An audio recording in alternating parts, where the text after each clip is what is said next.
विविध भारती से बोल रहे हैं। ये है राष्ट्रीय सेवा, देश की सुरीली धड़कन, कार्यक्रम सखी सहेली। बस थोड़ी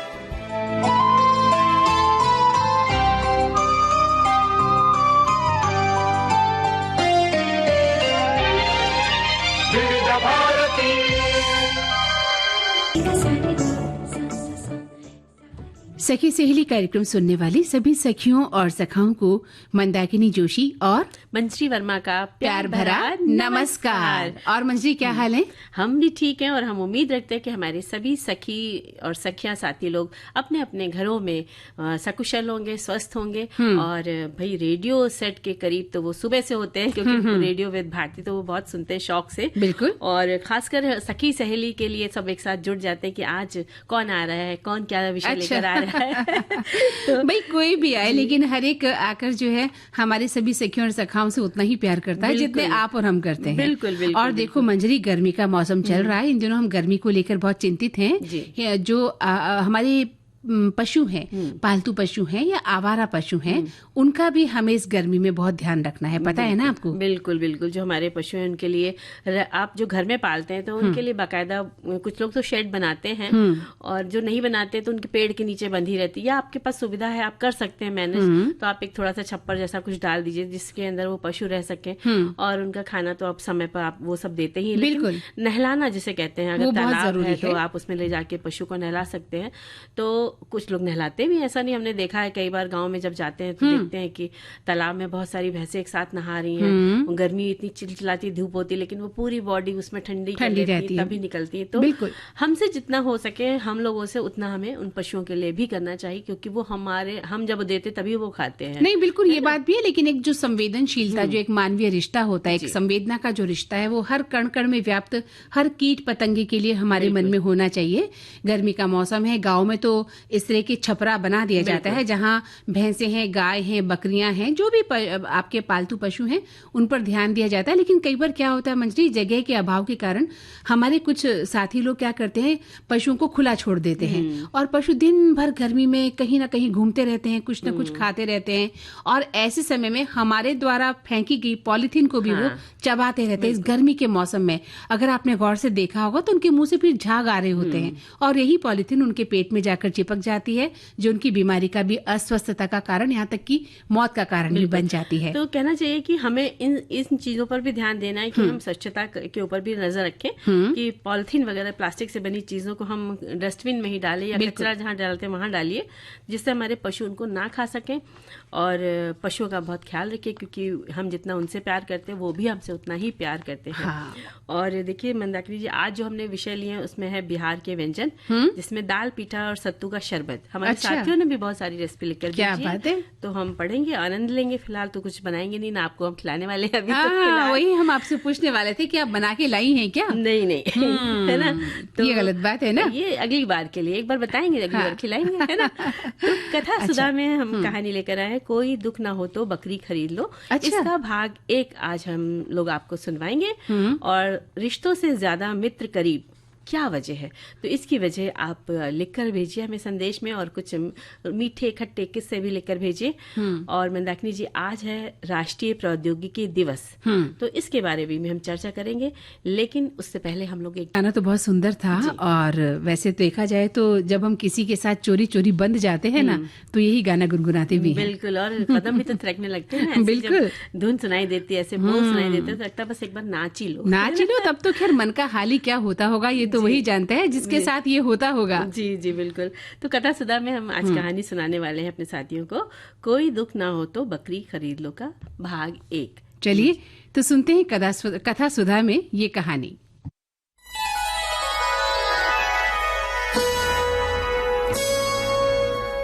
कथा सुधा, भाव भरी कहानियों का सागर, जिसकी लहरें कभी मुस्कुराहट सजाएंगी तो कभी आंखें नम कर जाएंगी। सामाजिक सरोकार से लेकर परिवार तक की होंगी बातें। कुछ मनोरंजन होगा तो कुछ सीख भी मिल जाएगी। हर बार नई अनसुनी कहानी की अलग अंदाज में होगी बयानी।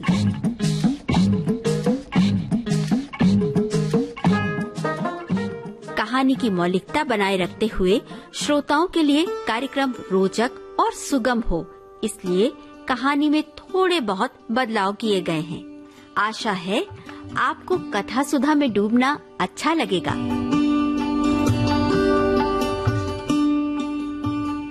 कथा सुधा में आइए सुनते हैं मुंशी प्रेमचंद की कहानी कोई दुख न हो तो बकरी खरीद लो। आइए सुनते हैं इस कहानी का पहला भाग।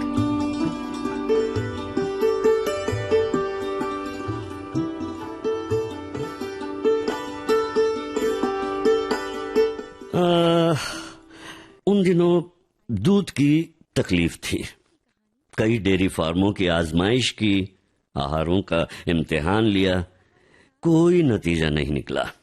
2-4 दिन तो दूध अच्छा मिलता, फिर मिलावट शुरू हो जाती।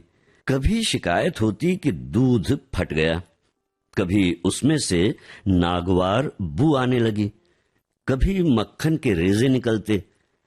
आखिर एक दिन एक दोस्त से मैंने कहा, भाई आओ साझे में एक गाय ले लें, तुम्हें भी दूध का आराम होगा, मुझे भी। लागत आधी आधी, खर्च आधा आधा, दूध भी आधा आधा। दोस्त साहब राजी हो गए। मेरे घर में जगह न थी और गोबर वगैरह से मुझे नफरत है। उनके मकान में काफी जगह थी, इसलिए प्रस्ताव हुआ कि गाय उन्हीं के घर रहे। इसके बदले में उन्हें गोबर पर एक छत्र अधिकार रहे। वो उसे पूरी आजादी से पाथे, उपेले बनाएं, घर लीपें, पड़ोसियों को दें या उसे किसी आयुर्वेदिक उपयोग में लाएं। इकरार करने वाले को इसमें किसी प्रकार की आपत्ति या प्रतिवाद न होगा और इकरार करने वाला सही होश हवास में इकरार करता है कि वो गोबर पर कभी अपना अधिकार जमाने की कोशिश न करेगा और न किसी को इस्तेमाल करने के लिए आमादा करेगा। दूध आने लगा, रोज रोज की झंझट से मुक्ति मिली। एक हफ्ते तक किसी तरह की शिकायत न पैदा हुई। गरम गरम दूध पीता था और खुश होकर गाता था, रब का शुक्र अदा कर भाई जिसने हमारी गाय बनाई, ताजा दूध पिलाया उसने, लुत्फ़े हयात चखाया उसने, दूध में भीगी रोटी मेरी, उसके करम ने बख्शी सेरी, खुदा की रहमत है मूरत कैसी भोली भाली सूरत। मगर धीरे धीरे यहाँ पुरानी शिकायतें पैदा होने लगी। यहाँ तक नौबत पहुंची कि दूध सिर्फ नाम का दूध रह गया। कितना ही उबालो, न कहीं मलाई का पता, न मिठास। पहले तो शिकायत कर लिया करता था, इससे दिल का बुखार निकल जाता था। शिकायत से सुधार ना होता तो दूध बंद कर देता था। अब तो शिकायत का मौका न था, बंद कर देने का जिक्र ही क्या। भिखारी का गुस्सा अपनी जान पर, पियो या नाले में डाल दो। 8 आने रोज का नुस्खा किस्मत में लिखा हुआ। बच्चा दूध को मुंह न लगाता, पीना तो दूर रहा। आधो आध शक्कर डालकर कुछ दिनों दूध पिलाया तो फोड़े निकलने शुरू हुए और मेरे घर में रोज बमचख मची रहती थी। बीवी नौकर से फरमाती, ये क्या है, इतना खराब दूध? ये दूध ले जाकर उन्हीं के सर पे पटका। हाँ। मैं नौकर को मना करता, वो कहती, अच्छे दोस्त हैं तुम्हारे, उसे शर्म भी नहीं आती? क्या इतना अहमक है कि इतना भी नहीं समझता कि ये लोग दूध देकर क्या कहेंगे? गाय को अपने घर मंगवा लो। भला से बदबू आएगी, मच्छर होंगे, दूध तो अच्छा मिलेगा ना। रुपए खर्चे हैं तो उसका मजा तो मिलेगा। चड्ढा साहब मेरे पुराने मेहरबान हैं, खासी बेतकल्लुफी है उनसे। यह हरकत उनकी जानकारी में होती हो, ये बात किसी तरह गले के नीचे नहीं उतरती। या तो उनकी बीवी की शरारत है या नौकर की, लेकिन जिक्र कैसे करूं? और फिर उनकी बीवी से भी तो राह रस्म है, कई बार मेरे घर आ चुकी हैं। मेरी बीवी जी भी उनके यहाँ कई बार मेहमान बनकर जा चुकी हैं। क्या वो यकायक इतनी बेवकूफ हो जाएंगी, सरीहन आंखों में धूल झोंकेंगी? और फिर चाहे किसी की शरारत हो, मेरे लिए ये गैर मुमकिन था कि उनसे दूध की खराबी की शिकायत करता। खैरियत तो ये हुई कि तीसरे महीने चड्ढा का तबादला हो गया। मैं अकेले गाय न रख सकता था, साझा टूट गया। गाय आधे दामों बेच दी गई। मैंने उस दिन इत्मीनान की सांस ली। आखिर ये सलाह हुई कि एक बकरी रख ली जाए। वो बीच आंगन के एक कोने में पड़ी रह सकती है। उसे दूहने के लिए न ग्वाले की जरूरत, न उसका गोबर उठाने, नांद धोने, चारा भूसा डालने के लिए किसी की जरूरत। बकरी तो मेरा नौकर भी आसानी से दूह लेगा। थोड़ी सी चोकर डाल दी, चलिए किस्सा तमाम हुआ। फिर बकरी का दूध फायदेमंद भी ज्यादा है, बच्चों के लिए खास तौर पर। जल्दी हजम हो जाता है, न गर्मी करे न सर्दी, स्वास्थ्यवर्धक है। संयोग से मेरे यहाँ जो पंडित जी मेरे मसौदे नकल करने आया करते थे, इन मामलों में काफी तजुर्बेकार थे। उनसे जिक्र आया तो उन्होंने एक बकरी की ऐसी स्तुति गाई, उसका ऐसा कसीदा पढ़ा कि मैं बिन देखे ही उसका प्रेमी हो गया। अरे साहब, पछाही नस्ल की बकरी है, ऊंचे कद की, बड़े बड़े थन जो जमीन से लगते चलते हैं, बेहद कमखोर लेकिन बेहद दुधार। एक वक्त में 2-2.5 सेर दूध ले लीजिए। अभी पहली बार ही बियाई है, सिर्फ 25 रुपए में आ जाएगी। मुझे दाम कुछ ज्यादा मालूम हुआ, लेकिन पंडित जी पर मुझे एतबार था। फरमाइश कर दी गई और तीसरे दिन बकरी आ पहुंची। मैं देखकर उछल पड़ा। जो जो गुण बताए थे उनसे कुछ ज्यादा ही निकले। एक छोटी सी मिट्टी की नांद मंगवाई गई, चोकर का भी इंतजाम हो गया। शाम को मेरे नौकर ने दूध निकाला तो सचमुच 2.5 सेर। मेरी छोटी पतीली लबालब भर गई थी। अब मुसलो ढोल बजाएंगे, ये मसला इतने दिनों बाद जाकर कहीं हल हुआ। पहले ही ये बात सूझती तो क्यों इतनी परेशानी होती। पंडित जी का बहुत बहुत शुक्रिया अदा किया। मुझे सवेरे तड़के और शाम को उसकी सींग पकड़ने पड़ते थे, तब आदमी दूह पाता था। लेकिन ये तकलीफ इस दूध के मुकाबले में कुछ न थी। बकरी क्या है, कामधेनु है। बीवी ने सोचा इसे कहीं नजर न लग जाए, इसलिए उसके थन के लिए एक गिलाफ तैयार हुआ। इसकी गर्दन में नीले चीनी के दानों का एक माला पहनाया गया। घर में जो कुछ झूठा बचता देवी जी खुद जाकर उसे खिलाती। लेकिन एक ही हफ्ते में दूध की मात्रा कम होने लगी। जरूर नजर लग गई होगी। बात क्या है? पंडित जी से हाल कहा तो उन्होंने कहा, अरे साहब, देहात की बकरी है, जमींदार की। बेदरेग अनाज खाती थी और सारे दिन बाग में घूमा चरा करती थी। यहां बंधे बंधे दूध कम हो जाए तो ताज्जुब नहीं। इसे जरा टहला दिया कीजिए। लेकिन शहर में बकरी को टहलाए कौन और कहां?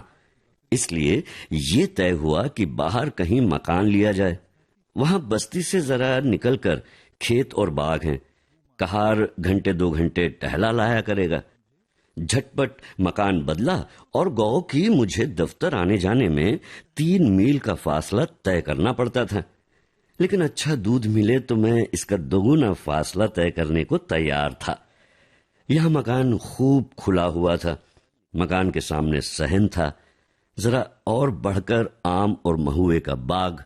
बाग से निकलिए तो कछुओं के खेत थे। किसी में आलू, किसी में गोभी। एक काछी से तय कर लिया कि रोजाना बकरी के लिए कुछ हरियाली जाया करे। मगर इतनी कोशिश करने पर भी दूध की मात्रा में कुछ खास बढ़त नहीं हुई। 2.5 सेर की जगह मुश्किल से सेर भर दूध निकलता था। लेकिन ये तस्कीन थी कि दूध खालिस है। यही क्या कम है? मैं ये कभी मान ही नहीं सकता कि खिदमतगारी के मुकाबले में बकरी चराना ज्यादा जलील काम है। हमारे देवताओं और नबियों का बहुत सम्मानित वर्ग गल्ले चराया करते थे। कृष्ण जी भी गाय चराते थे। कौन कह सकता है कि उस गल्ले में बकरियां न रही होंगी?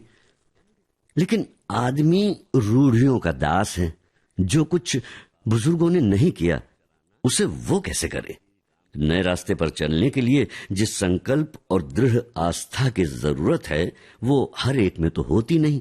धोबी आपके गंदे कपड़े धो लेगा, लेकिन आपके दरवाजे पर झाड़ू लगाने में अपनी हतक समझता है।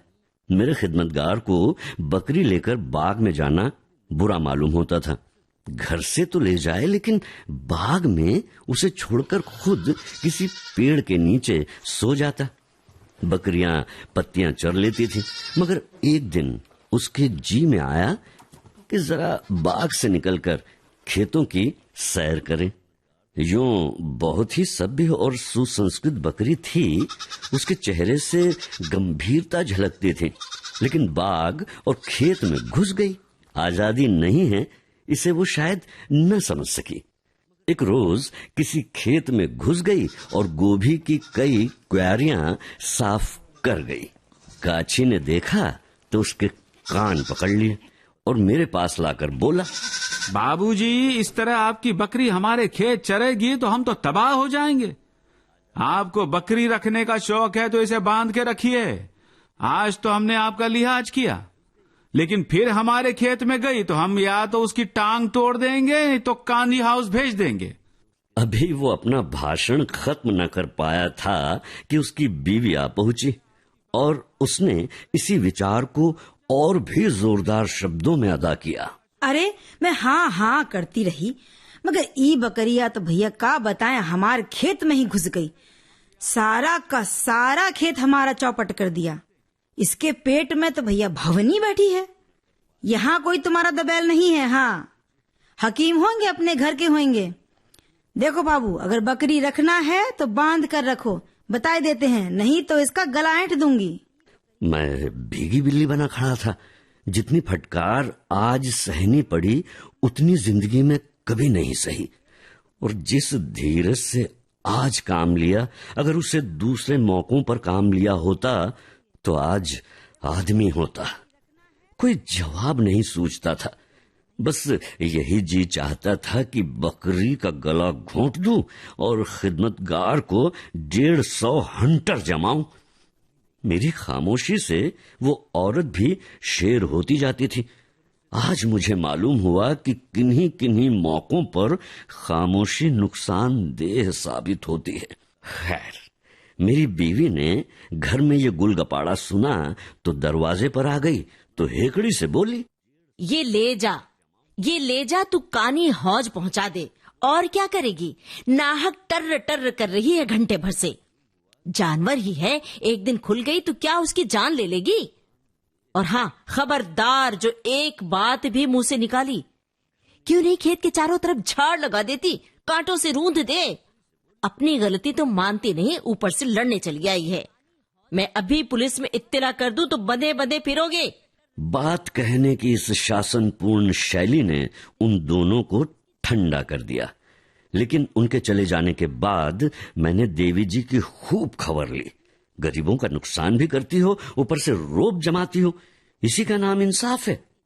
देवी जी ने गर्वपूर्वक उत्तर दिया, मेरा एहसान तो मानोगे ना कि शैतानों को कितनी आसानी से मैंने भगा दिया।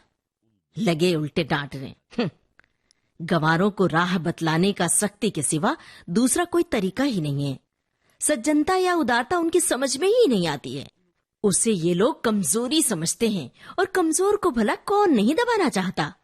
खिदमतगार से जवाब तलब किया तो उसने साफ कह दिया, अरे साहब, बकरी चराना मेरा काम नहीं है। मैंने कहा, तुमसे बकरी चराने को कौन कहता है।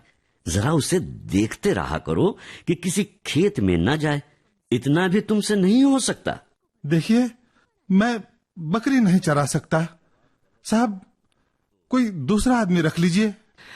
आखिर मैंने खुद शाम को उसे बाग में चरा लाने का फैसला किया। इतने जरा से काम के लिए एक नया आदमी रखना मेरी हैसियत से बाहर था, और अपने इस नौकर को जवाब भी नहीं देना चाहता था, जिसने कई साल तक वफादारी से मेरी सेवा की थी और ईमानदार था। दूसरे दिन मैं दफ्तर से जरा जल्द चला आया और चटपट बकरी को लेकर बाग में जा पहुंचा। जाड़ों के दिन थे, ठंडी हवा चल रही थी, पेड़ों के नीचे सूखी पत्तियां गिरी हुई थी। बकरी एक पल में वहां जा पहुंची। मेरे दलेल हो रही थी, उसके पीछे पीछे दौड़ता फिरता था। दफ्तर से लौटकर जरा आराम किया करता था, आज ये कवायद करनी पड़ी। थक गया, मगर मेहनत सफल हो गई। आज बकरी ने कुछ ज्यादा दूध दिया। ये ख्याल आया, अगर सूखी पत्तियां खाने से दूध की मात्रा बढ़ गई तो यकीनन हरी पत्तियां खिलाई जाएं तो इससे कहीं बेहतर नतीजा निकले। लेकिन हरी पत्तियां आए कहां से?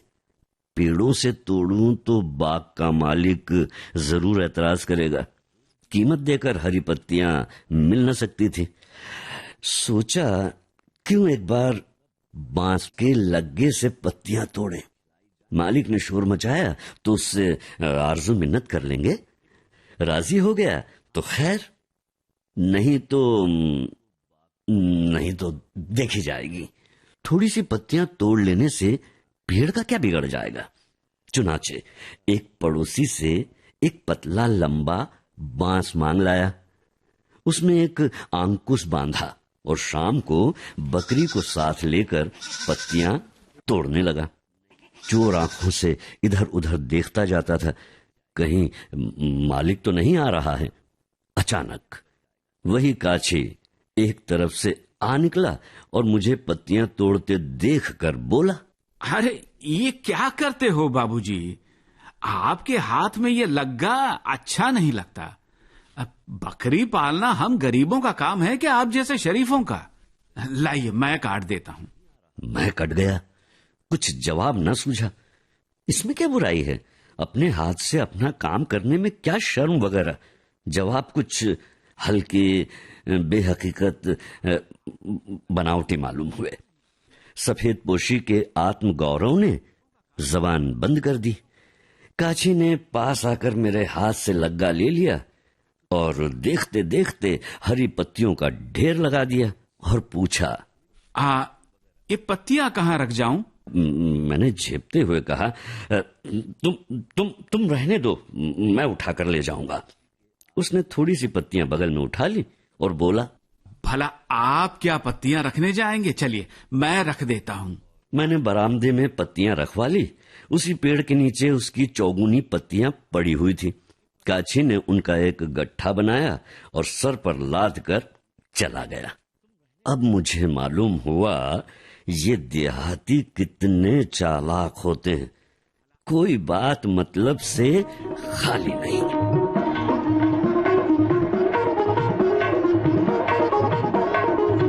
अभी आप सुन रहे थे मुंशी प्रेमचंद की कहानी कोई दुख न हो तो बकरी खरीद लो का पहला भाग। पात्र परिचय इस प्रकार है। सूत्रधार जी श्याम, बीवी ममता सिंह, पंडित जी दीपक केसावलेकर, काछी जयंत पात्रिकर, काछी की बीवी चंचल वर्मा, नौकर दीपक केसावलेकर। प्रस्तुति अनुश्री पाठक, परिकल्पना एवं निर्देशन रेणु चतुर्वेदी। कथा सुधा में सुनिए इस कहानी का दूसरा और अंतिम भाग अगले सोमवार। तो मंदाकिनी जी, अभी हमारे सभी साथियों ने सुनी ये कहानी। उसी पर एक संदेश भी लिखकर भेजा है कि मुंशी प्रेमचंद की प्रसिद्ध व्यंग कहानी कोई दुख न हो तो बकरी खरीद लो में लेखक दूध की मिलावट से परेशान होकर घर में बकरी पालने की सलाह पर प्रतिक्रिया देते हैं। ये कहानी घरेलू सुख सुविधा, पशुपालन की जिम्मेदारी और पड़ोसियों के साथ होने वाले विवादों पर कटाक्ष करती है। कहानी का सार दूध की समस्या से तंग आकर लेखक एक दोस्त के साथ मिलकर गाय खरीदते हैं, लेकिन गोबर और साफ सफाई की समस्याओं के कारण दोस्त के घर गाय रहती है और फिर दूध में मिलावट शुरू हो जाती है। बकरी का विचार अंत में जब गाय का विकल्प काम नहीं करता तो लेखक बकरी खरीदने का फैसला करते हैं। ये सोच कर कि ये आसान होगा। परिणाम, बकरी से सभी भी परेशानी कम नहीं होती, क्योंकि वो खेत में घुसकर नुकसान करती है, जिससे पड़ोसियों से विवाद होता है। इतनी अच्छी सी समीक्षा लिखकर भेजी है इन्होंने। बिल्कुल सही कहा। और देखिए, वही जो थोड़ी देर पहले हम कह रहे थे कि लोग अपने पालतू पशुओं को खुला छोड़ देते हैं, और वो खुला जो पशु हैं जाकर कहीं ना कहीं कोई ना कोई नुकसान कर देते हैं, तो आपस में लड़ाई झगड़ा होने की भी संभावना बनी रहती है। इसलिए अपने पशुओं को हमें बांध कर रखना चाहिए। और अभी वक्त है मंजरी एक अंतराल का। फिर से स्वागत है। और हमारे साथियों ने भी बहुत सारे संदेश दिवस के ऊपर लिखकर भेजे हैं। एक साथी लिखते हैं कि राष्ट्रीय प्रौद्योगिकी दिवस के प्रमुख कारण हैं, नहीं, यहाँ से लिखा है इन्होंने कि भारत में हर साल 11 मई को राष्ट्रीय प्रौद्योगिकी दिवस मनाया जाता है, जो 11 मई 1998 को पोखरण में हुए सफल परमाणु परीक्षण ऑपरेशन शक्ति की याद दिलाता है। ये दिन देश के वैज्ञानिकों, इंजीनियरों और तकनीकी उपलब्धियों को सम्मानित करने और वैज्ञानिक सोच को बढ़ावा देने के लिए समर्पित है। राष्ट्रीय प्रौद्योगिकी दिवस के प्रमुख कारण है कि पोखरण 2 परमाणु परीक्षण 11 मई 1998 को भारत ने राजस्थान के पोखरण में 3 सफल परमाणु बम परीक्षण किए, जिसके बाद देश परमाणु शक्ति संपन्न राष्ट्र बन गया। वैज्ञानिक उपलब्धियों का जश्न, ये दिन देश की आत्मनिर्भरता और विज्ञान के क्षेत्र में हुई प्रगति का सम्मान करता है। स्वदेशी तकनीकी, इस दिन भारत में पहले स्वदेशी विमान हंसा 3 का परीक्षण और त्रिशूल मिसाइल का सफल परीक्षण भी हुआ था। पूर्व पीएम वाजपेयी का योगदान, इन्होंने लिखा है, तत्कालीन प्रधानमंत्री अटल बिहारी वाजपेयी ने देश की तकनीकी क्रांति को रेखांकित करने के लिए इस दिन को घोषित किया था। बिल्कुल सही लिखा, और आपने बहुत ही डिटेल में अपनी बात कही है। वहीं एक श्रोता लिखते हैं कि भारत में हर साल 11 मई को राष्ट्रीय प्रौद्योगिकी दिवस यानी नेशनल टेक्नोलॉजी डे मनाया जाता है, जो 11 मई 1998 को पोखरण में हुए सफल परमाणु परीक्षण ऑपरेशन शक्ति की हमें याद दिलाता है। ये दिन देश के वैज्ञानिकों, इंजीनियरों और तकनीकी उपलब्धियों को सम्मानित करने और वैज्ञानिक सोच को बढ़ावा देने के लिए समर्पित है। राष्ट्रीय प्रौद्योगिकी दिवस के प्रमुख कारण उन्होंने बताए हैं कि पोखरण यानी परमाणु परीक्षण 11 मई 1998 को भारत ने राजस्थान के पोखरण में 3 सफल परमाणु बम परीक्षण किए, जिसके बाद देश परमाणु शक्ति संपन्न राष्ट्र बन गया। और इसके साथ ही ये दिन देश की आत्मनिर्भरता और विज्ञान के क्षेत्र में हुई प्रगति का भी दिन है। और जैसा कि अभी आपने बताया था कि हंसा 3 का परीक्षण और त्रिशूल मिसाइल का सफल परीक्षण भी इसी दिन हुआ था। जी। और राष्ट्रीय प्रौद्योगिकी दिवस 2026 की थीम है यंत्र नई प्रौद्योगिकी, अनुसंधान और त्वरण को आगे बढ़ाने का युगांतर है। ये दिन जो 1998 के पोखरण परमाणु परीक्षणों की याद दिलाता है, यानी कि जो हमारी तकनीक है वो कितनी तेजी से आगे बढ़ रही है, और इसके पीछे वैज्ञानिक, इंजीनियर जो भी योगदान देते हैं, तो उनको एक कहना चाहिए, एक सम्मान देने के लिए ये दिवस मनाया जाता है।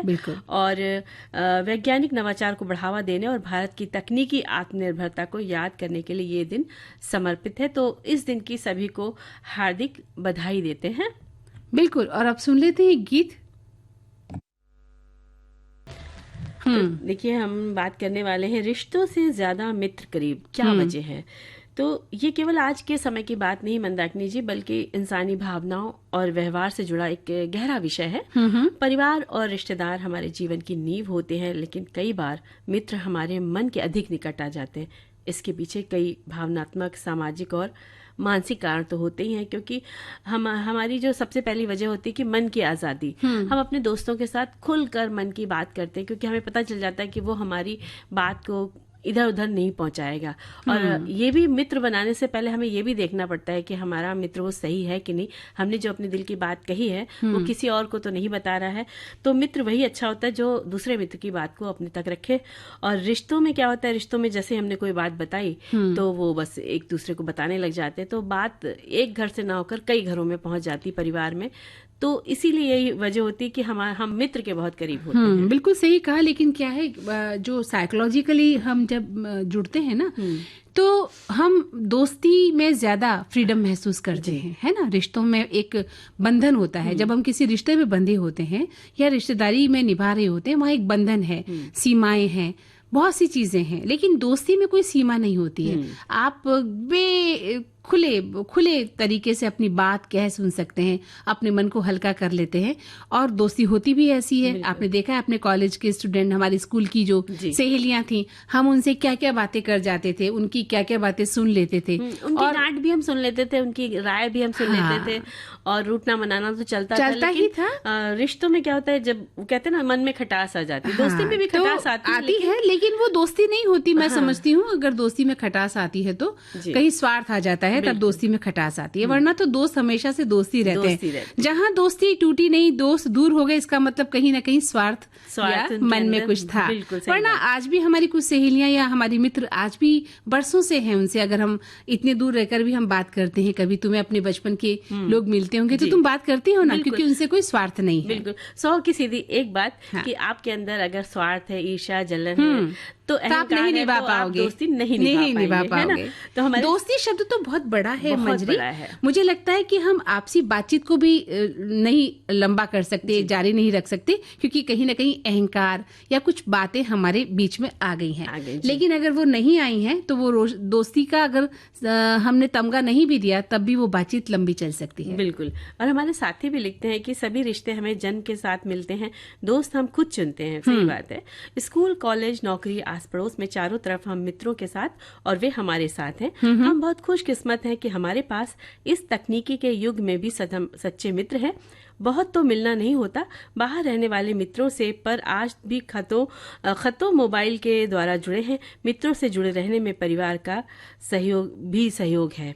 और बहुत अच्छी बात है जो आजकल हमें सोशल मीडिया की सुविधाएं मिली हुई है, व्हाट्सएप या मोबाइल है, तो इनके द्वारा हम अपने मित्रों को खोज भी लेते हैं, पुराने कहाँ गए। सही बात है। कुछ मित्रों ने हमें खोज लिया, अरे आप कहाँ रहती हैं, आप वही मंदाकिनी है हमने जो कभी साथ पढ़ा करती थी, तो बड़ा अच्छा लगता है। लेकिन मैं एक बात कहना चाहूंगी, बहुत बड़ी बात है कि दोस्ती हो तो कृष्ण और सुदामा जैसी, है ना? बिल्कुल सही बात। वो एक बहुत बड़ा उदाहरण है दोस्ती का, जहाँ उसके आगे और पीछे कुछ भी नहीं है। कुछ भी नहीं। तो अगर वो उनकी दोस्ती को समझ लिया तो समझ लीजिए आपने सब कुछ समझ लिया। तो हम अगर उसकी 10% दोस्ती भी निभा पाए तो समझ लीजिए कि हम सच्चे दोस्त हैं, है ना? एक श्रोता लिखते हैं कि रिश्ते खून से तैयार होते हैं, दोस्त प्यार से मिलते हैं, रिश्तों में नसीब का साथ है, दोस्तों में सुखद सहवास है, रिश्ते बंधन कारक है, मित्र स्वयं स्फूर्त हैं। आज के जमाने में रिश्तेदार पहले तन और फिर धीरे धीरे मन से दूर हो जाते हैं और समान विचारों वाले दोस्त नजदीक आते रहते हैं। कभी कभी रिश्ते दिल को जला देते हैं तो दोस्त सच्चे स्नेह के फूल खिला देते हैं, इसलिए रिश्तों से भी मित्र ज्यादा करीब होते हैं। और हमारे एक साथी लिखते हैं, अक्सर मित्र दोस्तों का रिश्ता खून या भावनात्मक रिश्तों से ज्यादा करीबी और भावनात्मक रूप से सुरक्षित तो होते हैं, क्योंकि दोस्ती में अपेक्षाएं कम और समझ ज्यादा होती। कई बार दोस्त सुख दुख में परिवार से बेहतर साथ निभाते हैं और बिना किसी निर्णय के हमें अपनाते हैं। दोस्ती की मिसाल लोग महाभारत के पात्र कर्ण और दुर्योधन का भी देते हैं। बहुत सही बात लिखी इन्होंने। बिल्कुल। वही एक श्रोता लिखते हैं कि आज के दौर में रिश्तों रक्त संबंध से ज्यादा दोस्तों का करीब होना एक आम हकीकत बन गया है। इसके पीछे भावनात्मक, मनोवैज्ञानिक और व्यवहारिक कई कारण हैं। यहाँ कुछ मुख्य वजह हैं, क्योंकि दोस्त अक्सर परिवार से ज्यादा करीब होते हैं। बिना शर्त स्वीकृति के दोस्त हमें वैसे ही स्वीकार कर लेते हैं जैसे हम हैं, और रिश्तेदारी में अक्सर अपेक्षाएं, सामाजिक दबाव होता है, जबकि दोस्ती में हम अनौपचारिक रहते हैं, स्वैच्छिक संबंध होते हैं। परिवार हमें मिलता है लेकिन दोस्त हम खुद बनाते हैं। ये चुनाव हमारी रुचियों, विचारों और मूल्यों की समानता पर आधारित होता है, जिससे जुड़ाव गहरा होता है और भावनात्मक सुरक्षा भी रहती है। और हमारे एक साथी और लिखते हैं कि रिश्तों से ज्यादा करीबी की बात हो तो सबसे पहले मित्र ही आएगा, क्योंकि कई बार दोस्ती खून के रिश्तों से ज्यादा करीब और गहरी होती है, जो जीवन के हर सुख दुख की घड़ी में परिवार की तरह साथ खड़े होते हैं। दोस्त वो भाई बहन होते हैं जिससे हम खुद को चुनने का मौका मिलता है। जो रिश्तेदार से ज्यादा असरदार होता है, इसमें शुक्रिया या सॉरी की औपचारिकता नहीं होती, जबकि बेहद अनौपचारिक और सुकून देने वाली होती है।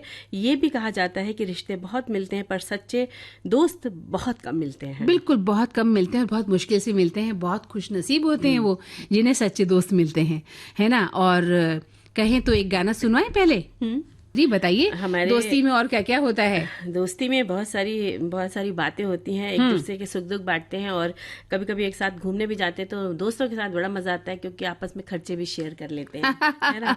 मतलब दोस्ती में भी हम खर्चा देखते हैं। मुझे तो लगता है दोस्ती में हम खर्चा देखते ही नहीं है। आजकल दोस्तों में क्या होता है कि चल थोड़ा तू लगा, थोड़ा मैं लगा, ऐसा करते हैं और खूब इंजॉय कर लेते हैं। मैं तुम्हारे साथ जाऊंगी तो मैं तो बिल्कुल शेयर नहीं करने वाली हूँ, तुम्हें सारा खर्चा करना पड़ेगा। देखती हूँ। चलिए ठीक है, कर लेंगे। और हमारे साथी लिखते हैं, रिश्तों से ज्यादा मित्र करीब, क्या वजह? मुझे लगता है कि दोस्ती और रिश्तेदारी दोनों की अपनी अपनी जगह है और दोनों को बनाए रखना जरूरी है। दोस्ती में विश्वास और समझ होती है, जबकि रिश्तेदारी में प्यार और बंधन होता है। ये तो बात सही है, लेकिन ऐसा नहीं, रिश्तेदारी में भी कई लोग हमें बहुत अच्छे मिलते हैं जिनसे बहुत लंबे समय तक हमारा नाता जुड़ा होता है। एक हमारे दोस्त लिख रहे हैं कि रिश्ते हमारे जीवन की जड़ें हैं, वे हमें आधार देते हैं, लेकिन मित्रता उस ठंडी छांव की तरह है जो सफर की थकान मिटा देती है। मित्र करीब इसलिए होते हैं क्योंकि उनके साथ हम होते हैं। रिश्तों में हम बंधे होते हैं पर मित्रता में हम मुक्त होते हैं, और मनुष्य का स्वभाव है कि वो वहीं सबसे ज्यादा जुड़ाव महसूस करता है जहां वो पूरी तरह स्वतंत्र हो। शायद इसलिए कहा गया है कि एक सच्चा मित्र ईश्वर का वो तरीका है जिसमें वो बताता है कि वो हमारी कितनी परवाह करता है। बहुत सुंदर सी बात लिखी है। और ऐसे हमारे एक साथी और लिखते हैं कि आज का विषय बहुत ही सुंदर है। मुझे लगता है कि मित्र हमारे जीवन के वो चुने हुए रिश्ते हैं जो जहां दिखावे की जरूरत नहीं होती। रिश्तों में हम अक्सर अपनी जिम्मेदारियों से बंधे होते हैं, लेकिन मित्रों के साथ हम अपनी रूह से जुड़े होते हैं। एक सच्चा दोस्त वही है जो आपकी खामोशी को भी शब्दों से ज्यादा बेहतर समझ ले। शायद इसीलिए वो रिश्तों से भी ज्यादा करीब महसूस होते हैं। बहुत सुंदर, बिल्कुल सही। और एक आखिरी हम और ले लेते हैं, उसके बाद एक गीत हमारे श्रोताओं के लिए।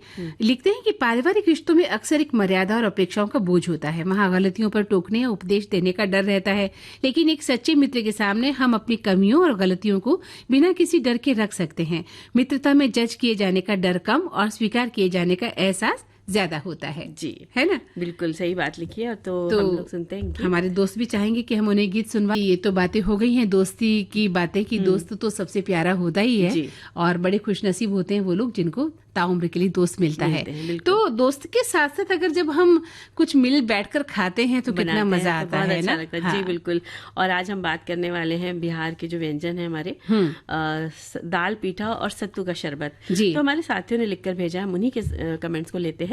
एक लिखते हैं कि दाल पीठा जिसे फरा यूपी में से पनगोजा बोलते हैं, गेहूं के आटे में भी बनती है, लेकिन इसका असली स्वाद चावल के आटे में मिलता है, जिसमें चना उड़द की दाल को भिगोकर लहसुन मिर्च के साथ पीस कर नमक मिलाकर गर्म पानी से गूथा हुआ चावल के आटे में भरा जाता है। फिर इसे उबलते पानी में पकाते हैं। इसे धनिया टमाटर मूली की चटनी के साथ खाते हैं, या फिर इसके टुकड़े करके कढ़ाई में तेल या घी में हरी मिर्च राई का तड़का देकर इसको थोड़ा सा भून लेते हैं, खाते हैं। अपने स्वाद के अनुसार लोग इसमें भुने आलू का भरावन, चटपटी मसालेदार भुनी अलसी, तिल का स्टफिंग भी करके पीठा बनाते हैं, जो भरकर स्टफ करके बना हुआ पीठा, और जो दाल में पका वो दाल पीठी कहलाता है। बिल्कुल सही बात है, क्योंकि हम लोग फरा तो बनाते ही हैं चने की दाल से, तो इसी तरह का है। बहुत अच्छा व्यंजन है। और हमारे साथी लिखते हैं कि आप कुछ पढ़ने वाली थी ना? नहीं, आप पढ़िए ना, क्या कह रही हैं? कि सत्तू और सतुई दोनों अलग अलग होते हैं। सत्तू 2-3 तरह के अनाज उसमें मिले रहते हैं, जिसमें चना, मसूर, मक्का, जौ होता है, जिसे लोग खाते हैं। सतुई ये सिर्फ भुने चने का बनता है, जो शरबत में प्रयोग होता है। यानी सत्तू और सतुई, ये बहुत अच्छी जानकारी दी है, जो हमें पता चल गया कि हम दोनों में क्या फर्क होता है। हाँ, जो मैं पढ़ने वाली थी वो ये कि एक मेरे साथी ने लिखा है, बिल्कुल मेरे मन की बात लिख दी है कि बिहार की व्यंजन दाल पीठा सत्तू का शरबत, अब तो भूख लग गई। क्या बात यानी आप इतने से ही निकल नहीं पाते। तो अगली बार आप मेरी अच्छी दोस्त है ना जी, तो अगली बार आप ये सत्तू और सतुई बनाकर लेकर आने वाली हैं। ठीक है, तो अब सुन लेते हैं। जी वर्मा लेते हैं विदा। तो सभी को मेरा प्यार भरा नमस्कार।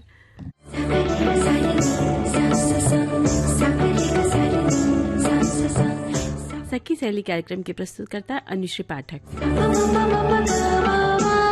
सखी सहेली।